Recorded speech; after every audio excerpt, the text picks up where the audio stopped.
Bisnis strategi. Kenapa ini selalu menarik untuk dibahas? Karena banyak sekali nih yang nanya gitu. Saya tuh udah punya visi dan misi nih, tapi gimana nih cara mengimplementasikannya jadi KPI gitu kan, cara mengeksekusinya dan seterusnya lah. Nah, artinya kan itu perlu kita bedah dulu dari nol gitu. Nah, sehingga framework inilah yang akan nge-guideline kita dalam apa? Dalam memformulasikan strategi, dalam mengimplementasikan strategi, dan tentu kita evaluasi serta kontrol. Namanya hidup, ya visi itu manusia gitu kan, apa? Ya mimpi. Kita ngayal aja gitu kan, bisnis kita tuh mimpi ngayal gilanya apa gitu kan, nomor satu di kabupaten, di regional gitu kan, bahkan holistiknya ya secara nasional bahkan internasional. Kita cuman ngayal di dunia ini aja kan, masa sih gak berani gitu. Elon Musk aja ingin membangun peradabannya di Mars, mereka berani gitu kan. Kita kan masih di planet bumi loh yang kita injak tiap hari gitu kan. Masa kita gak berani punya toko 10, 2, 3 di mana ya, di bumi ini, sederhananya gitu. Ya sekarang purpose-nya apa nih gitu? Kenapa bisnis kita tuh eksis? Kita tuh hadir di tengah-tengah para banyaknya kompetitor atau di para tengah-tengah customer. Why gitu kan? Kita harus menawarkan apa? Sehingga kita perlu pilih nih prioritas gitu kan dari strategi kita. Apakah kita akan fokus misalkan ngejar sales dulu, atau ngejar brand awareness dulu, atau mungkin merapikan operationnya, SOP-nya, itu tentuin gitu kan. Kita brainstorming dengan para stakeholder yang terlibat, dengan para founder dan co-foundernya, dengan business ownernya, sehingga jelas inilah yang akan saya targetkan resultnya, hasil akhirnya. Nah ya udah, kalau kita udah 4 variabel ini udah jelas, dari mulai vision, purpose gitu kan, prioritasnya mana, hasil yang ingin dicapainya apa, ya udah, bisnis itu perspektifnya cuma 4.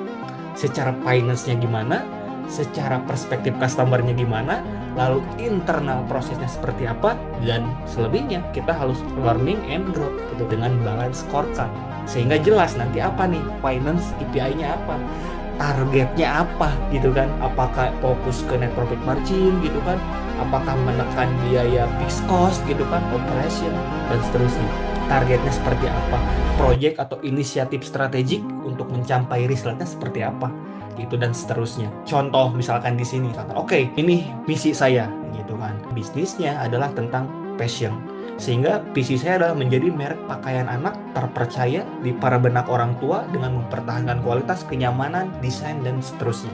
Tujuannya apa? Ya, dari barang, dari produk, jasa yang kita develop, output yang memberikan happiness, kebahagiaan, kenyamanan, khususnya bagi anak-anak dari usia 0 hingga ke 17.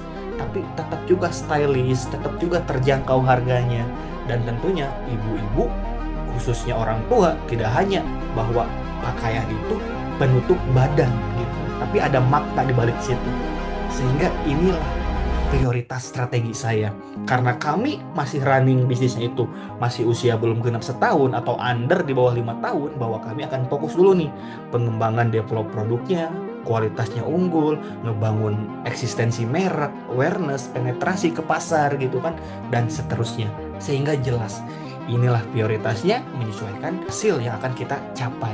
Oke, Ari brand ini yang fokus di children apparel gitu kan, yang usia pakaiannya itu dari usia 0 hingga 7 tahun. Karena ini di usia bisnisnya itu under setahun, maka inilah perspektif keuangan. Di tahun pertama kami akan mencapai BEP dulu nih gitu, sehingga hasil perhitungan fixed cost dengan variable cost minimal kita dapat titik impas dulu lah itu kan selama setahun. Nah ini kita jelas gitu kan, sekarang tidak ada alasan lagi saya punya visi dan misi bahwa bingung untuk implementasi dan ngerunningnya. Nah ya udah, selebihnya kita cukup apa, siapa PIC-nya gitu kan, antar departemen yang terus mengontrol gitu kan sesuai wewenang dan tanggung jawabnya. Kita pantau, oke, per berapa nih, per bulan, daily-nya gitu kan, weekly-nya, kuartalnya gitu, sehingga gimana statusnya, apakah on the track, off the track gitu kan, atau ada risk gitu kan yang perlu diperbaiki segera. Jadi itulah gitu kan, dalam apa, dalam kita mendevelop strategi, memformulasikan, mengimplementasikan, evaluasi, dan tentu balik lagi,